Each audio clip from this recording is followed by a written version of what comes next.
Again? Go ahead. Is it working? Are you okay? I'm broken. Oh.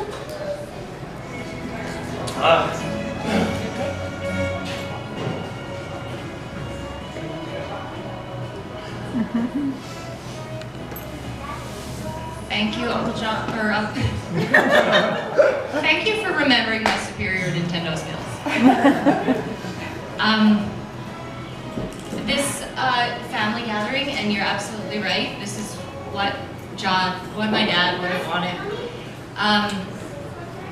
So I sat with him in November, and we sat together and I talked to him about how a day like today, how he would have wanted it to go. And it's not a conversation that you ever want to have with your parents.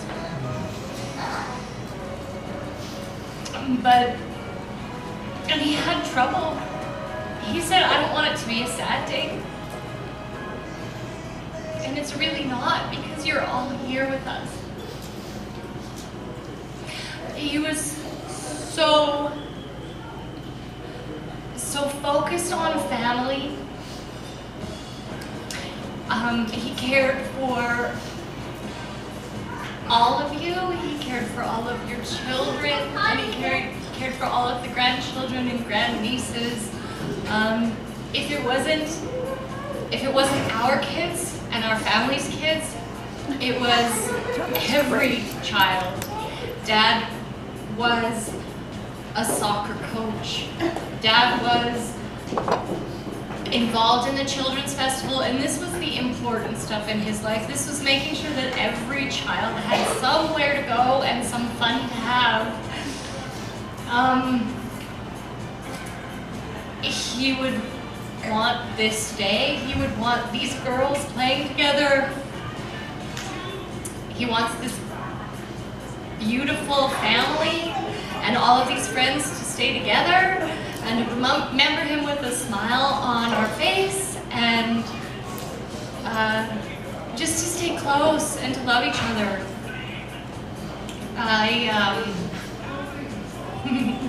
I can't tell you guys how hard this would be without you all here. I thank you so much. One very important thing that Dad taught me and Laura was standing up for ourselves when we know what's right is right. He taught us to be very, very headstrong, and he was always there for us. You can see, like, these photos literally say 1,000 words about him. I mean, so many of them are shirtless because he was the kind of guy that would give you the shirt off his back, ask nothing in return. Like, he would never ask for anything in return at all. And he was always there for others when they needed him, when they needed him and help. I remember him fondly as being a silent presence in the room, and his presence was always so important, you know, like. But I mean, the list goes on and on with the amount of things that Dad did for me. I couldn't even imagine what it would be like to grow up with a son like me. He was always good with the RCMP when they showed up to the house.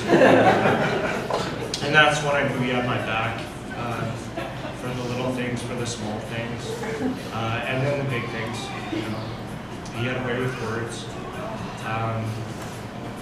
So many of my friends fondly remember Dad's heart-to-heart conversations, and he really would trap you in these conversations. Like, there was nowhere to go. You were sitting with him, and you were having this discussion because it was important to him, and even when he didn't always have your ear, he would keep going to drive his point home.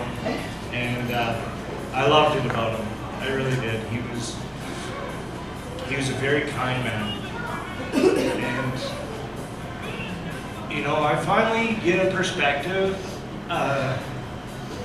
about what he was up against in life. Working extended shift works at a plant.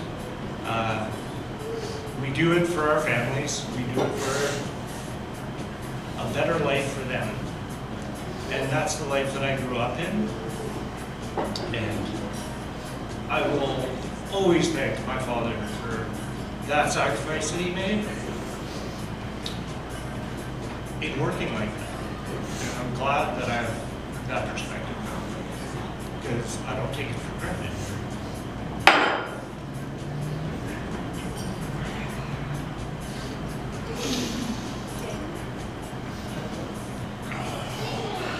So I have a happy story that I want to tell. Yes. And it's about the first time that John met my dad. Here, let me fix the microphone. Okay. So we were at my dad's house in New York, and we went in, and my dad's first words to John were, "What do you want to marry my daughter for, to become an American?" And his response was, "Hell no, if she wants to marry me, she can become a Canadian."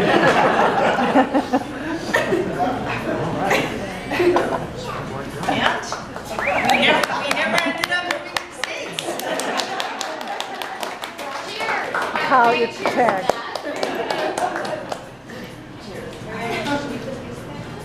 Sure. Otherwise, I'll just be liable to stand up here. Well, that would be very much like that. Yeah. Thanks for coming, everybody. It means a lot. Mark. We're just getting warmed up, Laura. Let's do it. Could we raise a glass to John? Yes, please. Yes, I'm gonna get mine. Grab it. Sure.